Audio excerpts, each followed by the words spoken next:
Barangkali kalau ingin belajar tentang harmoni antara gubernur dan wakil gubernur di Indonesia, datanglah belajar di Sulawesi Barat.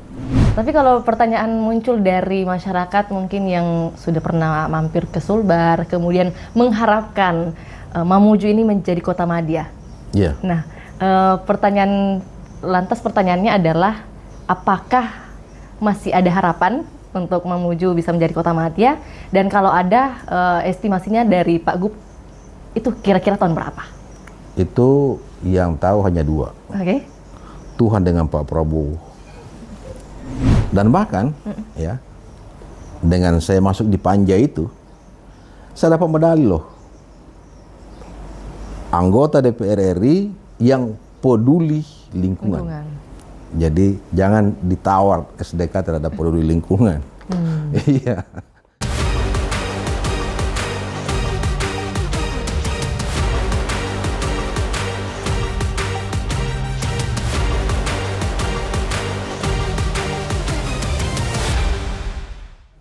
Assalamualaikum warahmatullahi wabarakatuh. Selamat pagi buat Tribuners dimanapun Anda berada. Salam sehat dan juga salam bahagia untuk kita semua. Tentu jumpa lagi bersama saya Fiorena Jiretno. Kali ini spesial Vio bertamu dan juga bertandang bersilaturahmi langsung ke rumah pribadi dari satu pejabat yang tentunya merupakan orang nomor 1 di Provinsi Sulawesi Barat. Dan tentu kita akan membahas bagaimana perjalanan beliau. Tentunya juga di hari ini spesial karena kita akan membahas bagaimana gebrakan 100 hari SDK JSM.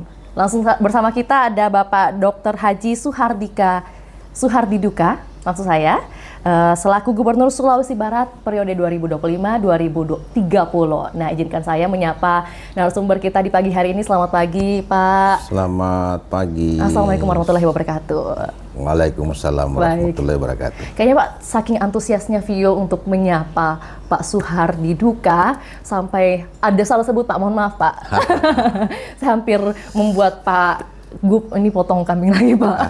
Izin Pak untuk menyapa Tribuners terlebih dahulu, boleh mungkin sepatah dua kata dari Pak Gub untuk Tribuners semua, silakan. Ya, tentunya saya ucapkan salam kepada Tribuners seluruh Indonesia, khususnya di Sulawesi, dan tetaplah jaya membangun negeri dan tetap menjadi media independen dan merdeka. Sukses selalu Tribun dan Tribuners tentunya. Mantap, ini kayaknya harapan untuk medianya Pak ya, dan juga untuk masyarakat pastinya tentunya bisa sejahtera seperti yang diharapkan oleh Pak Gub dan juga Wakil Gubernurnya. Amin, amin, Pak, amin. ini berbicara tentang sepak terjang.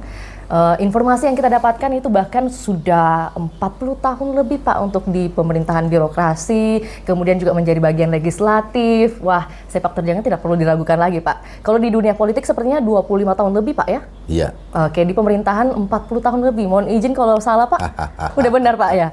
Karena artinya totalnya gitu iya, ya? totalnya udah benar 40 tahun lebih. Nah, untuk yang paling berkesan Pak, momen yang membentuk karakter Pak Gub sampai saat ini, itu momen titik baliknya pada saat apa tuh Pak? Ya, manusia tentu karakternya dibentuk dari rumah tangga. Pendidikan awal itu ada pada orang tua. Betul.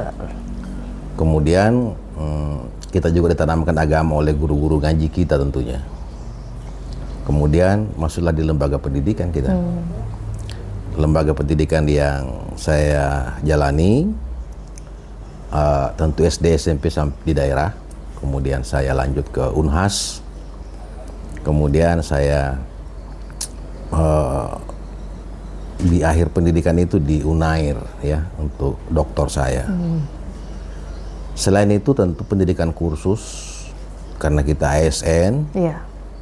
Begitu juga pada saat menjabat menjadi ketua DPRD kabupaten, saya dipanggil untuk mengikuti pendidikan Lemhanas selama 4 bulan, dan itulah yang bagian dari membentuk karakter kita. Tentu juga dengan perjalanan panjang yang kita sudah lalui selama ini. Saya kira-kira itu kira-kira. Oke, bertemu banyak orang. Bertemu banyak orang. Bertemu konstituen Pak ya pada saat pasti. menjabat sebagai bagian dari legislatif, kemudian juga dengan birokrasi tentunya. Menyapa pasti. masyarakat itu yang menjadi hal penting Pak ya. Pasti itu. Oke, dan mungkin kalau untuk prinsip dalam memimpin Pak, kita ingin mengetahui bagaimana sebenarnya karakter dari Pak Gup ini? Ada dua level pemimpin.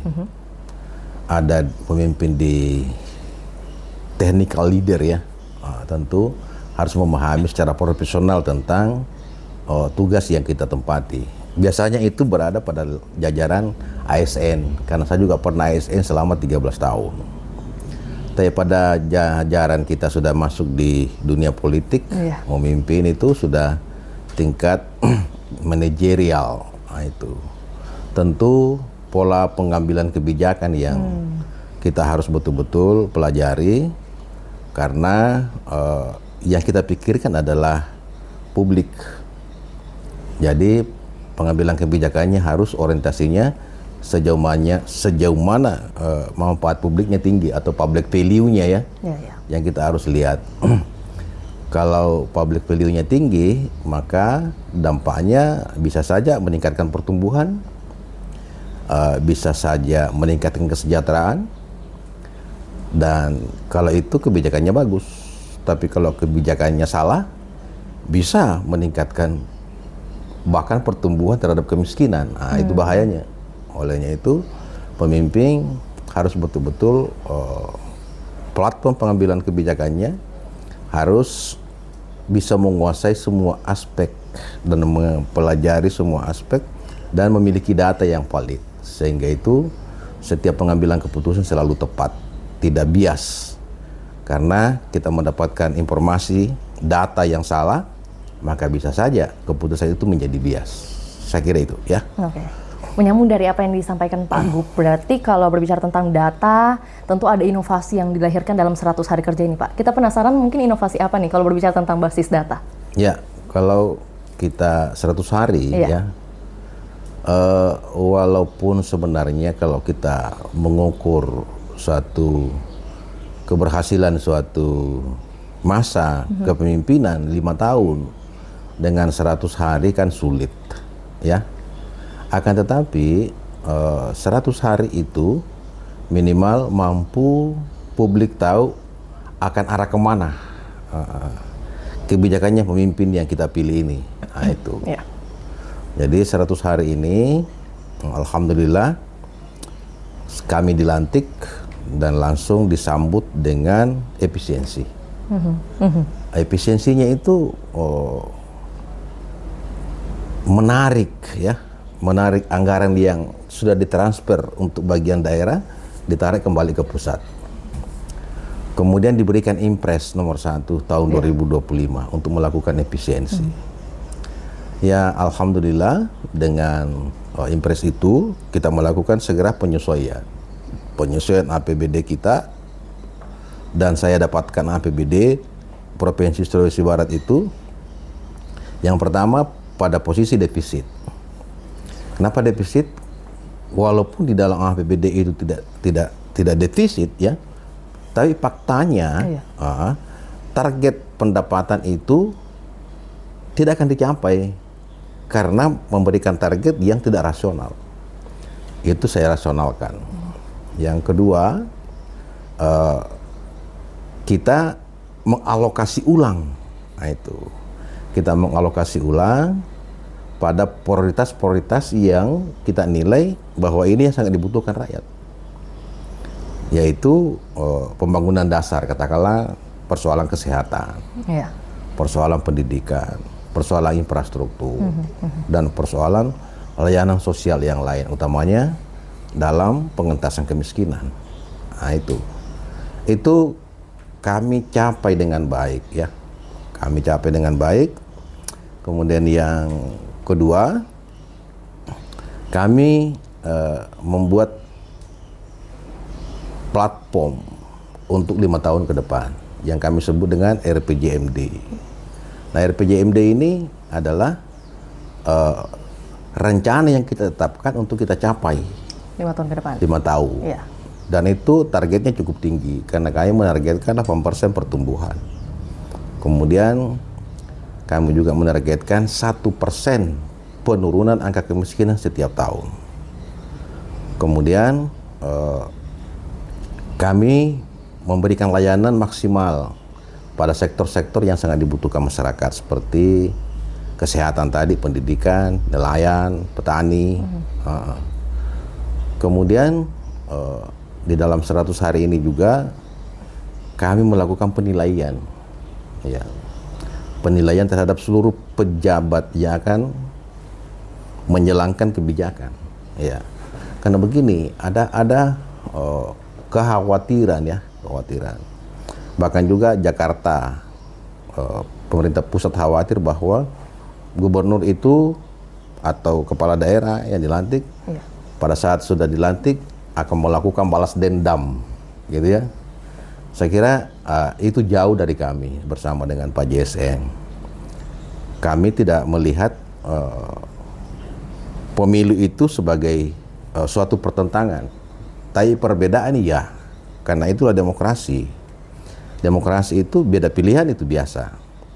Tapi bukan berarti bahwa apabila kita beda pilihan, maka setelah saya naik, maka selesai kau. Itu kan, itu enggak seperti itu. Kami menilai secara objektif pejabat-pejabat yang ada, yang memang mampu, ya, kita tempatkan sesuai dengan menurut kacamata, baik itu pansel maupun kacamata gubernur dengan wakil gubernur. Dan itu kami sudah lalui, ya, kami sudah lalui dalam 100 hari ini. Ya, tinggal kita meminta izin di BKN, kemudian meminta izin Mendagri. Kalau disetujui, maka kita melakukan pelantikan pejabat.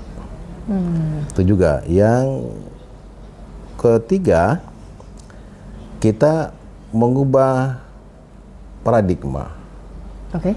Paradigma selama ini yang ditahu masyarakat dan juga bahkan kabupaten melihat bahwa kedudukan provinsi itu tidak jelas. Bahkan menganggap provinsi itu sebagai kabupaten ke-7. Sehingga dengan demikian, konektivitas program antara provinsi dengan kabupaten itu tidak terkait sama sekali.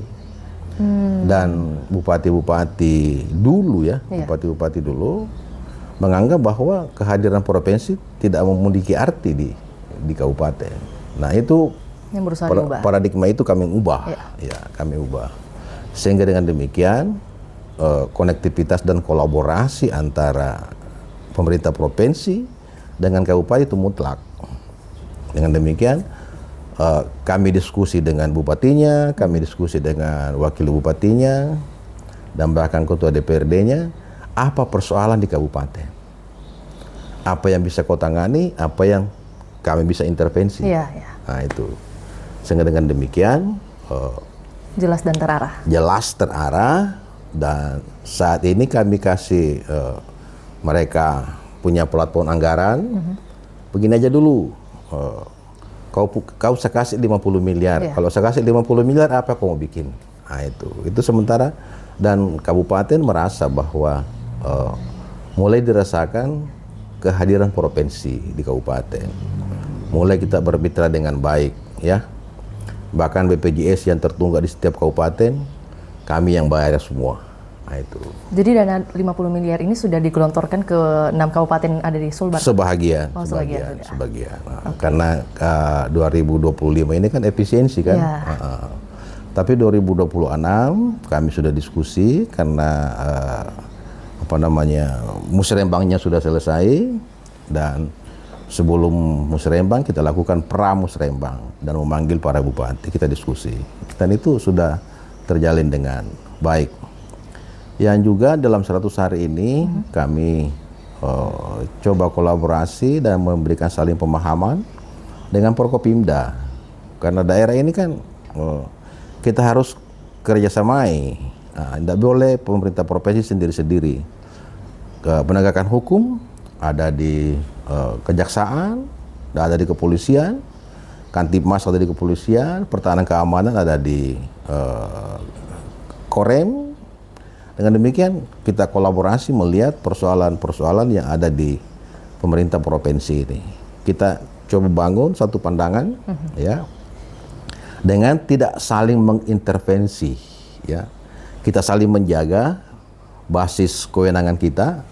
Kalau kewenangannya polisi, kewenangannya kejaksaan, kewenangannya Korem, kita tidak intervensi, tapi kita saling memahami.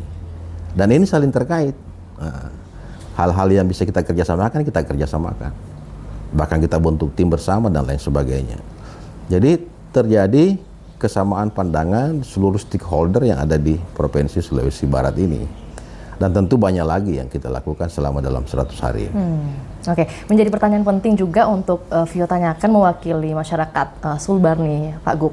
Bagaimana kemudian koordinasi antara Pak Gub dengan Wakil Gubernur dalam program yang berjalan 100 hari ini? Kita ketahui bahwa ada istilah program Quick Wins 2025 dan ada 4 pilar, mohon izin kalau salah Pak. Dan dapatkah dijelaskan kemudian 4 pilar ini penopang dari program Quick Wins 2025 itu terbagi atas apa aja nih Pak? Ya, jadi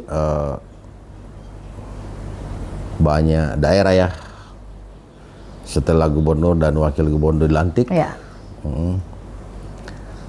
Dalam beberapa minggu kadang-kala sudah mulai terjadi friksi, friksi, jadi friksi, benturan. Nah, itu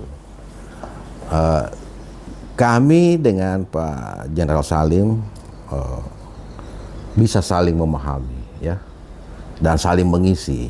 Karena saya juga bukan manusia super, saya memiliki kekurangan. Begitu juga dengan Pak Wagub tentunya. Apa yang kurang di saya Pak Wagub tutup, apa yang kurang di Pak Wagub saya yang tutup. Itu sehingga harmoni antara gubernur dan wakil gubernur itu juga menjadi catatan publik. Kalau Gub dengan Wagub saja tidak harmoni, ya bagaimana mengharmonikan, mengorkestrasi semua potensi yang ada di Provinsi Sulawesi Barat ini. Ya. Jadi alhamdulillah, dan bahkan kerja-kerja yang strategis itu saya kasih Pak Wagub. Katakanlah kemarin hasil temuan BPK terhadap tidak jelasnya aset Pemda. Banyak aset Pemda yang tidak jelas. Di mana itu aset Pemda? Aset Pemda itu. Apakah itu kendaraan, mobil, dan lain sebagainya. Itu saya minta kepada Pak Wagub. Pak, kalau Bapak tidak turun tangan langsung ini tidak tahu jelas kemana ini. Nah, akhirnya Pak Wagub tampil alih. Dalam Quick Win juga kita betul-betul ada alokasi anggaran kita 10 miliar untuk menangani kemiskinan ekstrim. Kemudian kita tangani stunting karena lagi stunting naik lagi. Dan banyak program yang kita kolaborasi, baik itu padat karya, bantuan ternak, bantuan ini, bantuan itu banyak kita buat program untuk mengatasi kemiskinan, utamanya kemiskinan ekstrim. Saya melihat kalau ini tidak dikomando dengan benar, ya, ini bisa saja tidak sesuai dengan sasaran. Nah, itu. Nah, saya ini berpikir secara makro dan sering-sering dipanggil ke Jakarta. Saya kembali minta Pak Wagub pimpin ini. Jadi Pak Wagub lagi yang pimpin. Jadi enak ini. Jadi saya melihat barangkali kalau ingin belajar tentang harmoni antara gubernur dan wakil gubernur di Indonesia, datanglah belajar di Sulawesi Barat. Ya. Dan kami sudah sepakat kepala-kepala dinas itu tidak akan bisa memecah kami, karena kalau ada pejabat yang datang menjelekkan Wagub, belum keluar di pintuku, masuk membelakang sudah telepon Wagub, ini ada tarik di sini, dia jelek-jelekkan Bapak. Begitu juga kalau ada orang yang menjelek-jelekkan saya di Wagub, belum keluar di pintunya dia sudah telepon saya bahwa ada orang ini di sini. Nah, olehnya itu, ini kan banyak seperti itu. Jadi itu kira-kira 4 quick win itu, 4 pilar itu, 4 pilar itu Sesungguhnya kan kita punya pancadaya, ya. Tapi kan tidak bisa dalam 100 hari ini kita menyeluruh selesai. Betul. Ya. Dan demikian ada 4 quick win itu dan 16 program. Baik. Saya melihat bahwa Sulbar Sehat itu sudah berjalan 100%. Karena sudah jalan. Orang sudah pakai KTP untuk dilayani di rumah sakit. Tidak perlu lagi pakai BPJS, kecuali masyarakat yang memiliki BPJS Mandiri. Kalau BPJS Mandirinya kemudian tidak dibayar menunggak, kau pergi ke rumah sakit, ya pasti kau tidak dilayani. Karena bukan BPJS pemerintah yang kau pakai. Tapi di luar itu, kalau kau menggunakan PBI yang ditanggung oleh pemerintah, insya Allah tanpa kartu pun kamu akan dilayani, pakai KTP aja. Kemudian kemiskinan tadi, kemudian cerdas, ya, Sulbar cerdas, kita juga sudah mulai proses para penerima beasiswa, ya, dan sudah ada yang posting ke saya, ucapan terima kasih Pak, saya mahasiswa S2, saya mahasiswa S3, saya dapat beasiswa dari Sulawesi Barat. Ya. Itu saya tidak pernah ketemu itu orang. Artinya sistem yang main, sistem yang berjalan. Ya. Bukan karena diintroduce oleh gubernur, kasih itu, tidak pernah saya mempengaruhi hal-hal yang seperti itu. Hanya saya awasi jangan sampai tidak objektif dalam menilai dan menentukan siapa yang akan mendapatkan beasiswa itu.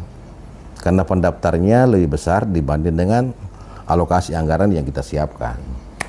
Nah, kalau kita lihat nanti ternyata manfaatnya besar, ya size anggarannya kita perbesar juga.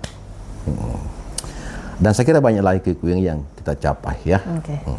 Jadi untuk di bagian kesehatan, mungkin kalau pertanyaan untuk MBG sendiri, apakah sudah merata, Pak? Apa itu? MBG. Kalau MBG ini kan bukan kewenangan daerah. Baik. MBG itu kewenangan penuh Jakarta. Hanya kita fasilitasi. Ada yang minta diberikan pinjam tanah Pemda. Kita kasih pinjam tanah untuk bangun SPG ya. Kita bangun. Kalau support yang lain pasti, tapi itu semua dikendalikan oleh Jakarta. Jadi kita hanya fasilitasi dan koordinasi. Oke, ini kan juga kita dapat info bahwa apa yang dicita-citakan atau visi dari Pak Gub bersama Wagub ini adalah bagaimana Sulbar ini mampu bersaing dengan daerah lain. Nah, kalau berbicara tentang bersaing berarti ada kaitannya dengan infrastruktur nih Pak, ya. Nah, di tengah bayang-bayang efisiensi ini bagaimana Pak kemudian mungkin perbaikan jalan atau mungkin bangun gedung dan sebagainya itu bagaimana untuk pengelolaannya? Iya, disitulah ya. Saya juga bicara dengan teman-teman gubernur yang size APBD-nya besar. Yang punya APBD 21 triliun, punya APBD 70 triliun, punya APBD 10 triliun. Saya mendengar diskusi-diskusi kita, kok sama aja ini gitu nih. Dengan APBD yang hanya 2 triliun. Kita defisit, kita ini. Jadi pandangan saya, APBD itu bukan diukur dari size-nya, besarnya, tapi diukur dari ketepatan penempatan APBD itu, pengalokasian anggaran itu. Walaupun kecil, tapi alokasinya tepat, dampaknya akan ada. Tapi walaupun besar, kalau dihambur-hambur saja, perjalanan dinas, studi banding dan lain sebagainya, ya tidak ada dampaknya. Paling kalau studi banding, studi wisata, paling yang mengalami dampak itu daerah yang kita tuju. Jadi menurut saya, walaupun APBD kita kecil, sepanjang betul-betul kita tempatkan pada posisi yang benar, katakanlah infrastruktur, ya. Infrastruktur itu tidak semua juga kita harus bangun karena memang tidak mampu. Olehnya itu kita harus klasifikasi. Iya, iya. Ada juga minta supaya saya dibeton. Ya. Jalan saya dibeton. Beton itu 5 miliar per kilo. Itu bisa lewat mobil 40 ton berpapasan. Berarti kemampuannya bisa menopang 80 ton. Ya. Setelah kita tinjau itu jalan itu, Lokasi, ya. yang lewat itu hanya motor, ya, kemudian hanya mobil pick up, ya. Buat apa kita bangun jalan beton 5 miliar? Kenapa kita tidak bangun jalan yang kemungkinan besar hanya 1,5 miliar per kilo, tapi sudah bisa dilalui oleh mengangkut produk-produk yang ada di desa itu. Nah, ini yang saya lihat kelirunya dalam merancang pembangunan di Sulawesi Barat selama ini. Jadi habis uang hanya bisa menempuh 1 kilo, 2 kilo, ya. Tapi belum sampai pada titik produksi yang dituju. Kalau kita langsung bisa bangun 10 kilo dengan hanya 15 miliar dan langsung fungsional, itu karena jalan itu selain kita bangun harus fungsional. Betul. Nah, ini. Jadi banyak jalan-jalan yang setengah-setengah, tidak fungsional. Itu antara lain. Yang kedua, stabilitas ekonomi kita agar tumbuh, maka kita harus melihat di mana PDRB yang besar. PDRB kita yang besar sekitar 46% ada di sektor pertanian. Nah, ini jangan terganggu. Ini harus betul-betul kita jaga supaya terus berjalan. Kalau emangnya kekurangan bibit, ya kita kasih bibit supaya tetap berjalan.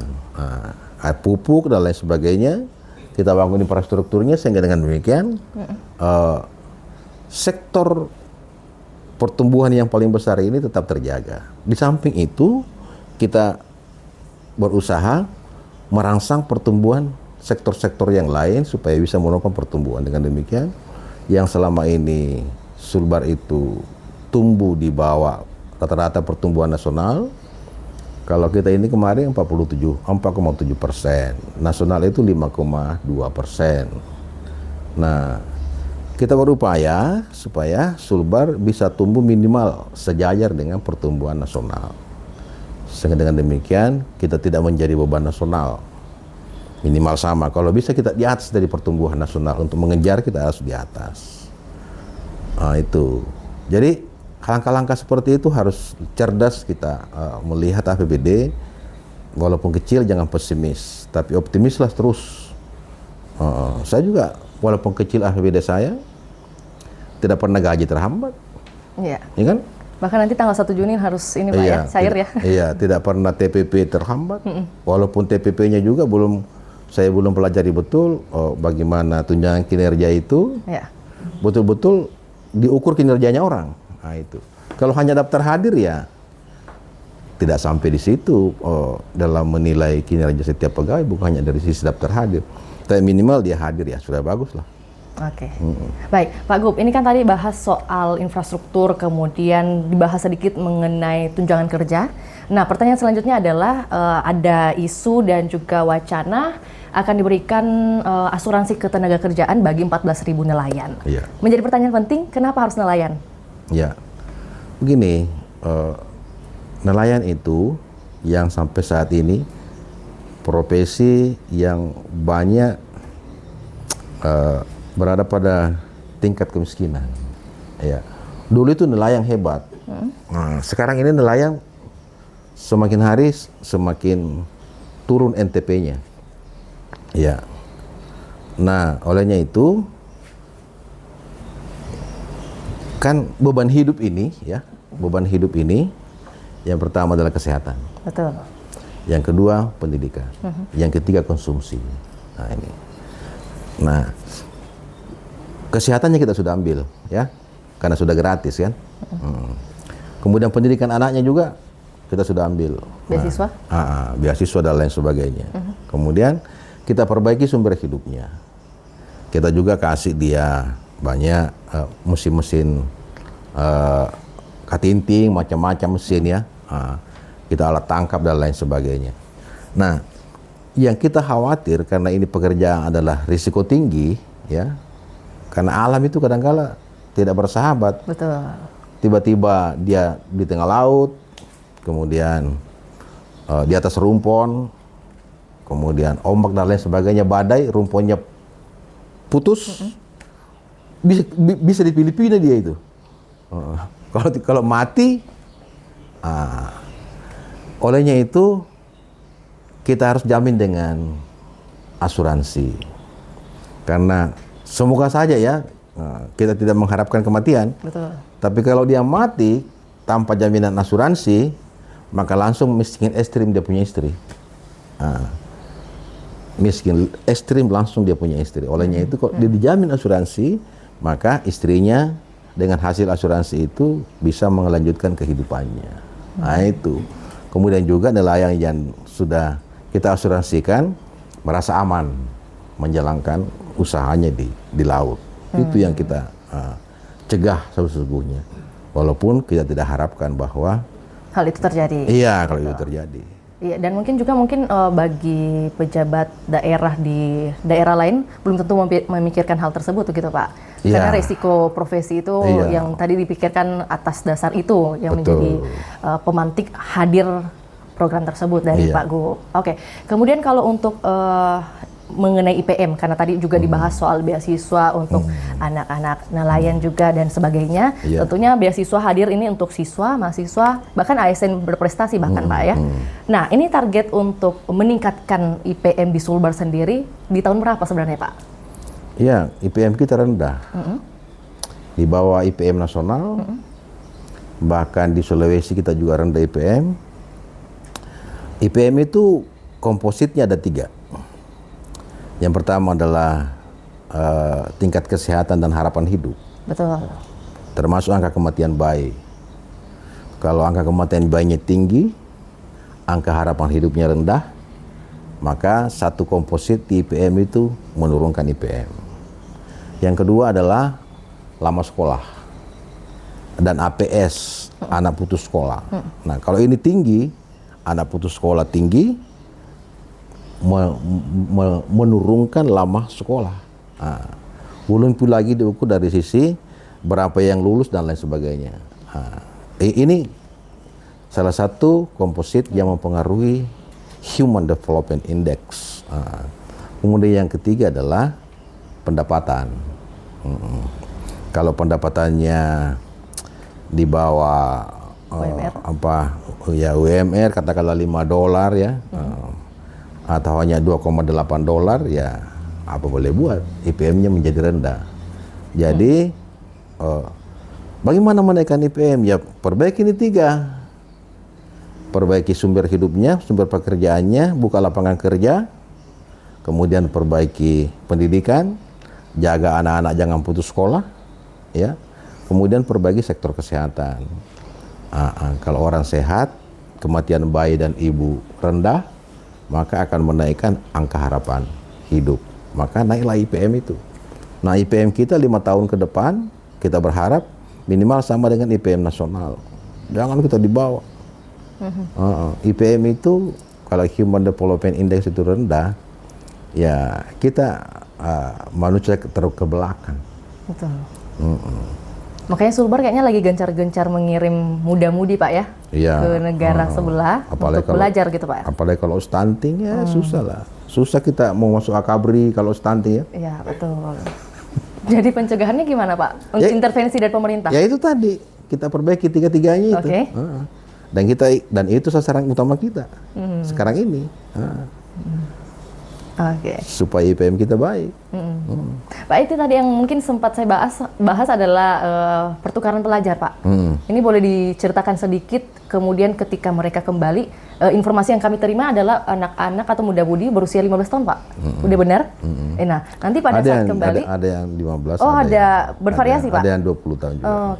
Nah, pada saat kembali itu ada beasiswa lanjutan lagi untuk pendidikan lebih lanjut atau mungkin langsung ada lapangan kerja nih Pak? Pertukaran pelajar itu adalah anak-anak unggul saya lihat ya, anak-anak yang kreatif. Karena kemarin saya wawancara dengan 5 orang itu yang akan diutus ke Jakarta dan rupanya hanya 1 orang Dia akan dipilih Jakarta untuk bergabung dalam 38 provinsi untuk dipertukarkan dengan Australia kalau tidak salah tahun ini. Oke. Saya justru melihat mereka sangat kreatif, punya prospek yang bagus. Dengan demikian suruh bikin proposal. You bikin proposal lah. Oke. Apa yang akan kamu lakukan? Apakah kamu yang terpilih nanti kembali, atau kamu yang 4 tidak terpilih bikin proposal? Nanti saya kasih budget untuk melaksanakan proposal kamu. Karena saya lihat mereka minatnya agak semua bagus. Dengan demikian proposalnya saya melihat sangat baik. Jadi bisa kita support. Ya, ada yang di lingkungan, ada yang di penanganan sosial, ada yang di sampah, ada juga di laut. Jadi saya lihat cukup bagus. Jadi itu bisa kita support. Pemprov bisa support. Rata-rata yang disebut Pak Gup ini adalah berbicara tentang lingkungan berarti ya? Ada yang lingkungan, ada yang produk juga. Oh, ada produk juga. Oke. Menyambung dari itu Pak, beasiswa kemudian dari 100 hari kerja ini kita juga mendapat informasi bahwa yang diinginkan Pak Gup dengan Wakil Gubernur adalah zero blind spot. Ada 384 titik yang akan disasar. Realisasinya kapan Pak? Kalau boleh tahu, ini kan mungkin untuk kebutuhan pengiriman data-data siswa, berbicara tentang pendidikan. Kalau kesehatan berarti data-data kesehatan. Untuk realisasinya dan pemerataannya di 6 kabupaten bagaimana berjalannya Pak? Jadi saya lihat laporan masih ada 200 lebih ya, 267 blind spot. Saya melihat laporannya, kok setiap tahun hanya 2 ditangani, hanya 2 titik. Dan itu pun anggaran pusat. Ya. Kapan selesainya kalau itu? Tahun ini saya selesaikan 92 titik. Sudah selesai Pak? Ya. Oke. Anggarannya sudah keluar, pelaksanaan sudah dilaksanakan. Kemudian tahun depan kita laksanakan lagi. Mungkin hanya 2 tahun selesai. 2 tahun selesai, blank spot 260 titik lebih. Kalau itu kita bisa sharing dengan Jakarta ya, sisanya dari 260 kemudian 92 itu saya selesaikan tahun ini. Kalau ternyata Jakarta tidak bisa kita sharing, APBD penuh, maka saya akan selesaikan dalam 3 tahun. Jadi 2025, 26, 27 itu sudah selesai semua. Semua institusi, lembaga sudah langsung bisa berhubungan, baik Jakarta maupun semuanya. Karena persoalan blank spot ini juga adalah persoalan keadilan. Karena informasi itu sudah menjadi kebutuhan. Jadi orang yang tertutup blank terhadap informasi memang ya kadangkala tidak bisa menikmati ya dunia ini, kemudian tidak bisa merancang hidupnya dengan baik. Tapi kalau sudah bisa melihat dunia, jendela dunia ini, dia bisa verifikasikan dirinya, oh kok itu dia bisa, kenapa saya tidak? Jadi acuan Pak ya? Jadi acuan, motivasi dirinya. Oh ternyata di sana coklat kok bagus, kenapa di sini tidak bagus? Itu dia bisa belajar. Kan banyak orang sekarang petani-petani belajar di YouTube. Bisa menyambung, bisa ini, itu tidak perlu bertemu dengan PPL, tapi belajar di YouTube. Setiap hari dia lihat, dia pelajari, akhirnya dia bisa. Itu kan ada teknologi dan juga dukungan fasilitas Pak ya. Bisa mengakses. Tapi kalau blind spot, apanya dia mulai YouTube? Palingan tutup yang dia lihat. Oke Pak, intermezzo Pak ya. Baik, Pak, ini satu pertanyaan penting juga tadi, selain nelayan dapat bantuan atau juga asuransi ketenagakerjaan, selanjutnya adalah kepala desa mendapat tunjangan 1 juta per bulan. Nah, tujuannya untuk apa nih Pak? Ya. Dan apakah tidak membebani APBD di tengah efisiensi? Iya, jadi memang salah satu janji kampanye saya bahwa kalau saya gubernur bersama dengan Pak JSM, kita akan kasih kepala desa motivasi untuk lebih mengambil peran yang besar kepada masyarakatnya, yaitu tambahan penghasilan 1 juta per kepala desa. dan 500.000 untuk aparatnya. Ya, ya apakah membebani APBD? Ya pasti kita alokasi di APBD. Tapi manfaatnya jauh lebih besar ketimbang dengan beban yang ada di APBD, karena kepala desa memiliki tanggung jawab, dan merasa apabila ada data dan lain sebagainya yang diminta provinsi pasti dia berikan cepat kita. Kenapa? Iya, karena dia merasa bahwa saya juga digaji oleh provinsi. Tapi kalau tidak ada sama sekali keterkaitan hubungan antara pemerintah provinsi dengan kepala desa itu, cuek-cuek aja kepala desa itu. Kau minta berapa statistik kambing ada di situ? Saya tidak tahu Pak. Nah itu kan, tapi dengan adanya itu ada merasa tanggung jawab. Jadi konektivitas, kolaborasi mulai dari pemerintah provinsi, kabupaten sampai ke desa itu sangat penting. Dan itu saya anggap bahwa penting, apalagi memang gaji kepala desa itu kecil. Dengan beban tugas kepala itu kan bekerja 24 jam.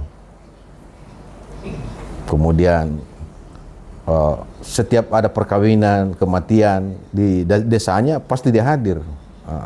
Dan kultur kita di sini kalau kita pergi ke perkawinan, ya minimal kita kasih doa restu kan.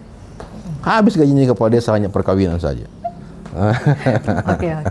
Masuk akal Pak. Gitu. Iya. Iya.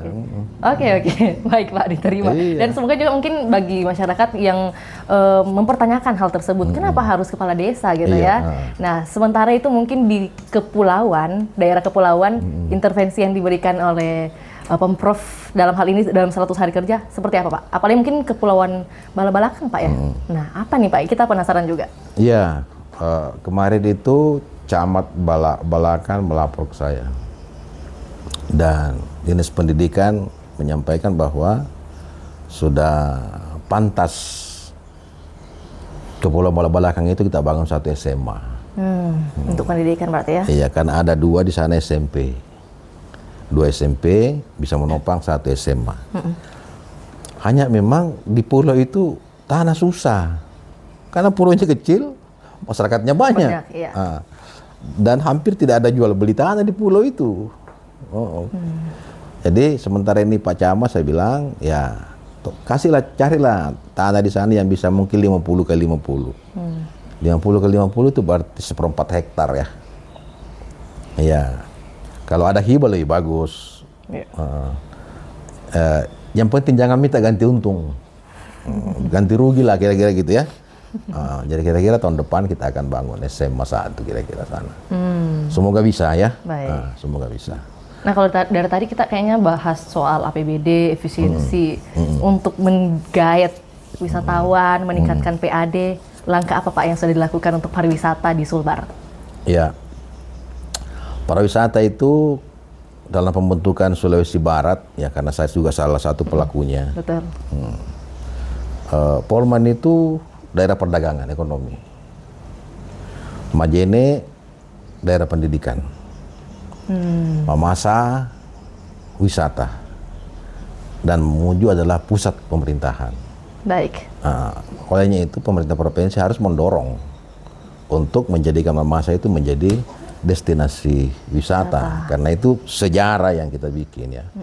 Tidak boleh kita mengingkari sejarah itu. Akan tetapi wisata itu bagus kalau infrastruktur bagus. Kalau infrastrukturnya tidak bagus, siapa yang mau berwisata dengan lumpur dan lain sebagainya kan? Iya. Listriknya tidak bagus, hotelnya tidak bagus, jalannya tidak bagus. Olehnya itu tahun ini kita dorong terus, dan sedikit lagi kita akan tembuskan Toraja Mamasa. Kalau sudah tembus Toraja Mamasa, Mamuju, Polman, mulus jalan, kemudian di antara kecamatan yang ada di Mamasa juga kita perbaiki, dan kita coba dorong pemerintah Kabupaten Mamasa untuk berkolaborasi menciptakan destinasi wisata yang bagus, barulah bisa kita betul-betul promosikan Mamasa sebagai destinasi wisata. Karena wisata di Sulbar ini dan Sulsel itu Makassar masuk di Maros ya, Maros terus naik di Toraja. Iya. kita harap jangan kembali. Tapi dia Toraja masuk di Mamasa dulu, masuk Mamasa, masuk di Mamuju, terbang ke Jakarta atau terbang ke IKN. Nah ini. Tapi sekarang juga pesawat hancur-hancuran juga kan, mati juga. Siapa yang mau wisata dengan bermobil ya? Iya. Menempuh jalur Menempuh darat. perjalanan jalur darat 9 jam. Saya siap Pak. Saya siap. Tapi insya Allah saya akan ketemu di Jakarta untuk bisa mengembalikan. Saya upayakan kembalikan penerbangan Mamuju Makassar itu setiap hari. Saya upayakan, walaupun pesawat kecil. Buat apa juga pesawat besar sekali seminggu kan? Siapa yang mau tinggal di Mamuju sekali seminggu? 1 minggu. Kayaknya ada Pak di belakang layar nih. Jadi kita ingin setiap hari adalah itu. Kita upayakan seperti itu. Oke. Ini untuk PR-nya banyak Pak ya? Kalau berbicara tentang PR Pak, sepertinya masih banyak. Tapi sudah banyak yang berjalan juga. Itulah tantangan. Oke. Ya, tantangan. Jadi kita memulai dengan penuh tantangan itu lebih bagus ketimbang kita sudah mulus semua, apalagi yang mau diperbaiki sudah mulus semua. Dengan kondisi seperti ini, aut-autan insya Allah 5 tahun sudah mulai teratur. Kalau sudah mulai teratur, integritas aparat kita juga sudah mulai baik, karena membina aparat juga itu penting. Jadi walaupun ide tak bagus dan lain sebagainya bagus, kebijakannya bagus, tapi implementasinya hancur. Betul. Karena dia bukan gubernur, bukan wagub yang mengimplementasi. Yang mengimplementasi kan aparat kita.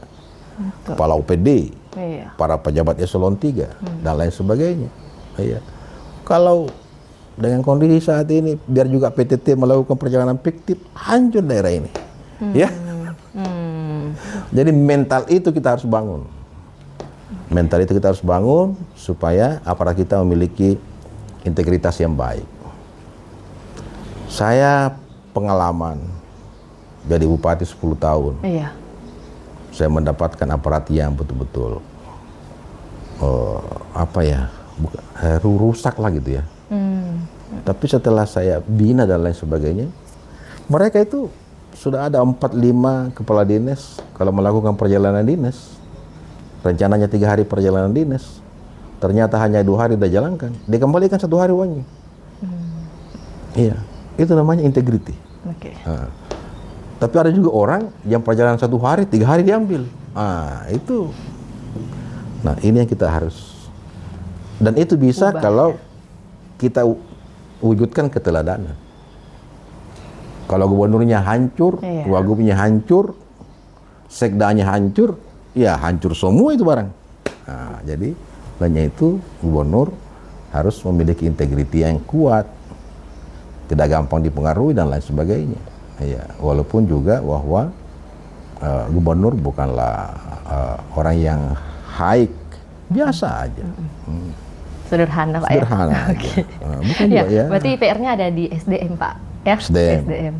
Tapi kalau pertanyaan muncul dari masyarakat mungkin yang sudah pernah mampir ke Sulbar, kemudian mengharapkan Mamuju ini menjadi kota madya.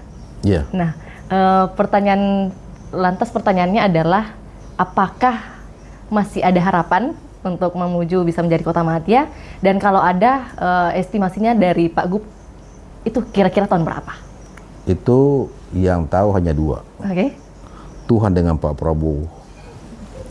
Baik Pak. Semoga Begini. dari tayangan ini Pak ya, didengar oleh Pak Presiden. Begini, waktu 2015 ya, kita sudah desain kota ini kita bikin itu green city. Oke. Kota yang hijau dan besar. Ya. Kita sudah buatkan petanya, kajian akademiknya sudah. Kita buatkan keputusan DPRD, keputusan bupati, kita naikkan ke gubernur. Gubernur juga sudah selesai pada saat itu, Pak Anwar. Kita bawa ke Jakarta. Sudah di Jakarta. Sampai di Jakarta, Pak Jokowi moratorium pembentukan otonomi baru, ya selesai sudah. Sampai 10 tahun jabatan Jokowi, moratorium. Iya. Dan sampai saat ini juga belum dibuka dicabut, moratoriumnya. Jadi kalau sudah dibuka, insya Allah ibu kota Mamuju. Itu pasti. Tidak ada yang melarang itu. Pasti semua kita menginginkan Mamuju sebagai Punya kota Madya. berubah Iya. status menjadi kota. Oke. Dan itu sekali lagi Pak ya, semoga menjadi evaluasi bagi Presiden Republik Indonesia Pak. Iya, Semoga bisa ada cuplikan ini sampai ke Pak Iya, Presiden. iya. Iya. Karena kan udah dari tahun, bahkan dua periode dari Pak Jokowi ya. Iya, Dan ada. semoga bisa berlangsung Iya. di kepemimpinan Pak Presiden Prabowo.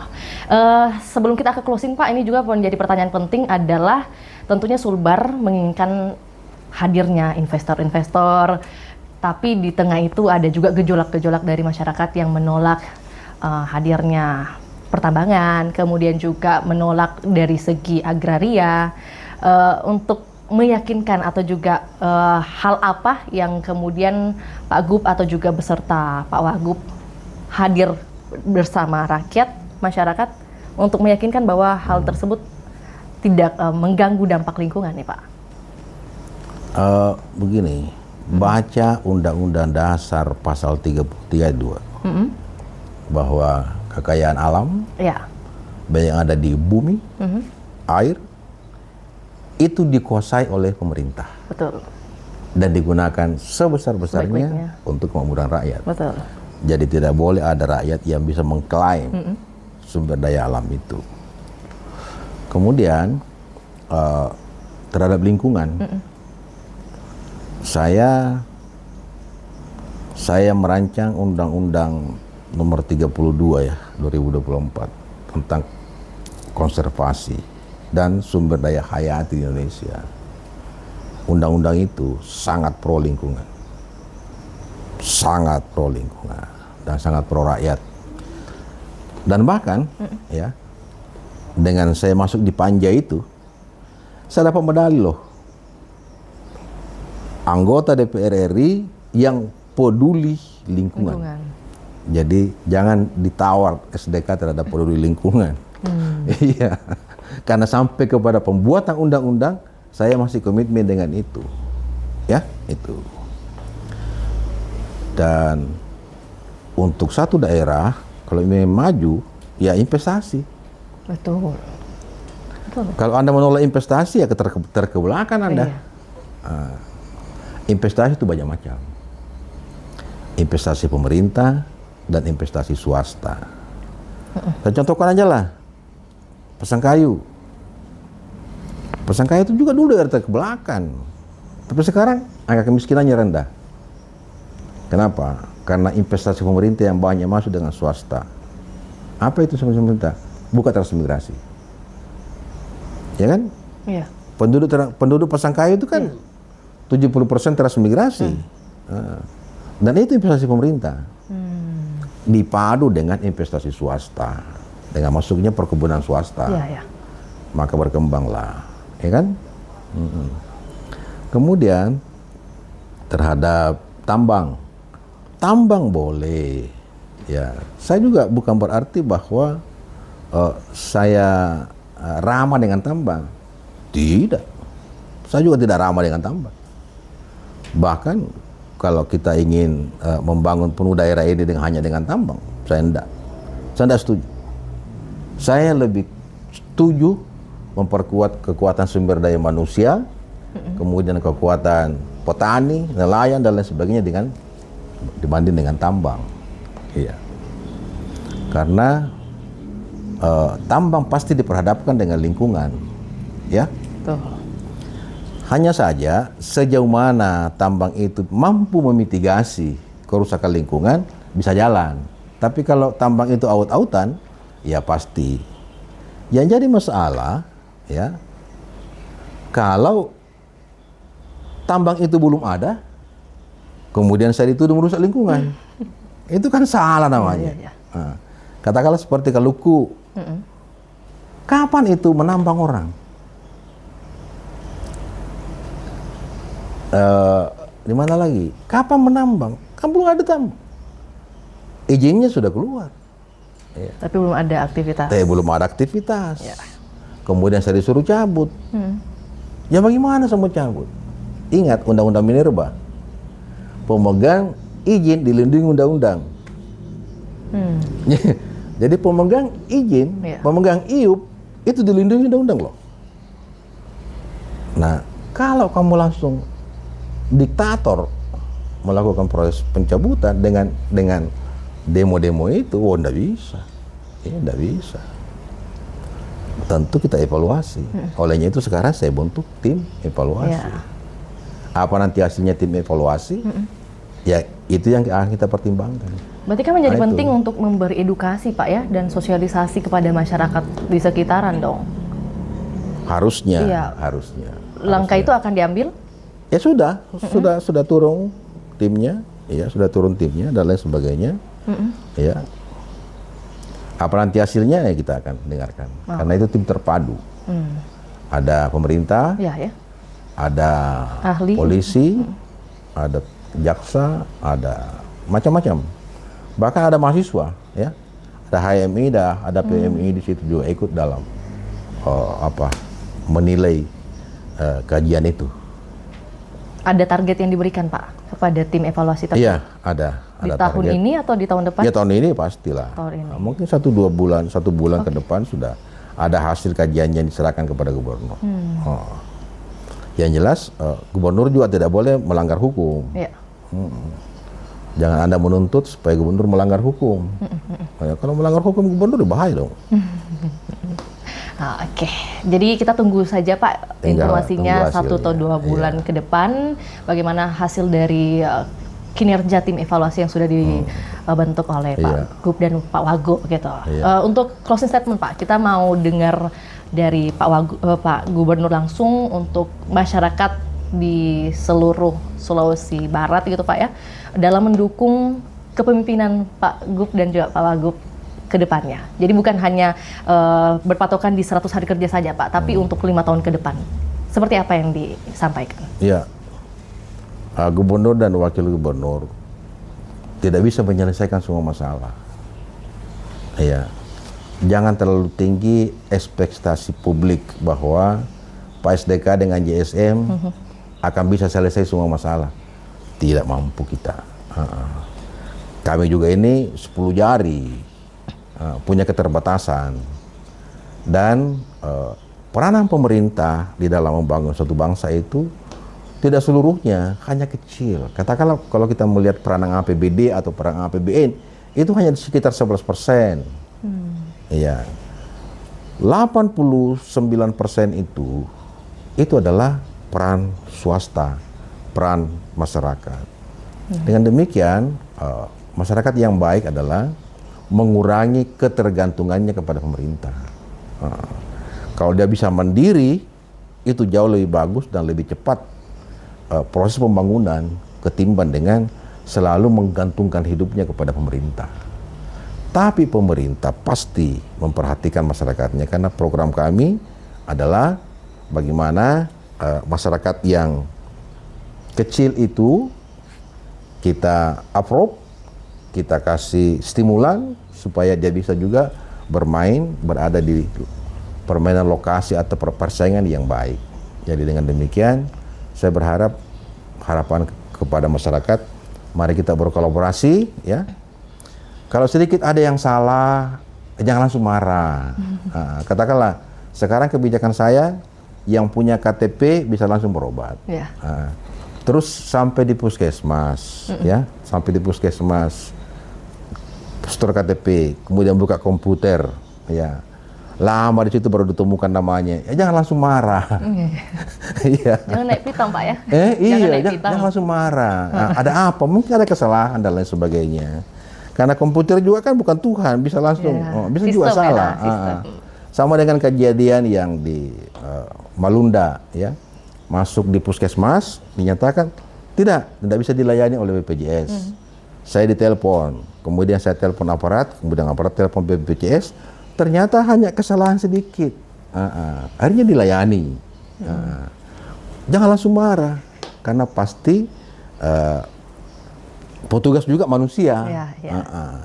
Petugas juga manusia, punya batasan dan lain sebagainya. Kalau langsung kau datang caci maki, tunjuk-tunjuk dia kan kasihan juga dia kan. Jadi saya harap masyarakat bijak juga lah. Saya kira itu.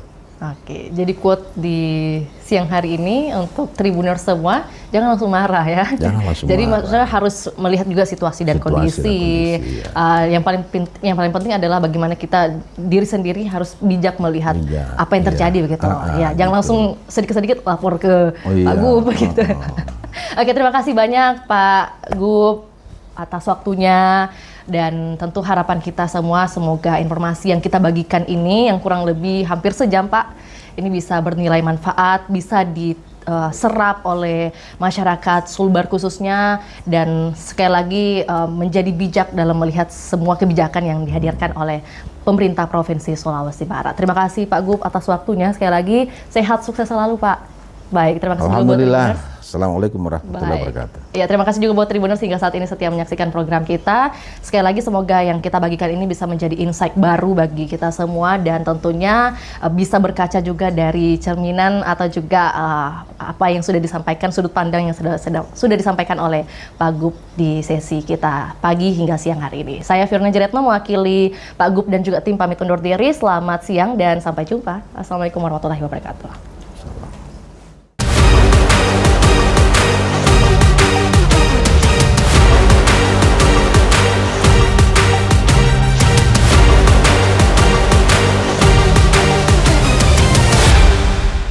Download Tribun X sekarang, menghadirkan lokal menjadi Indonesia.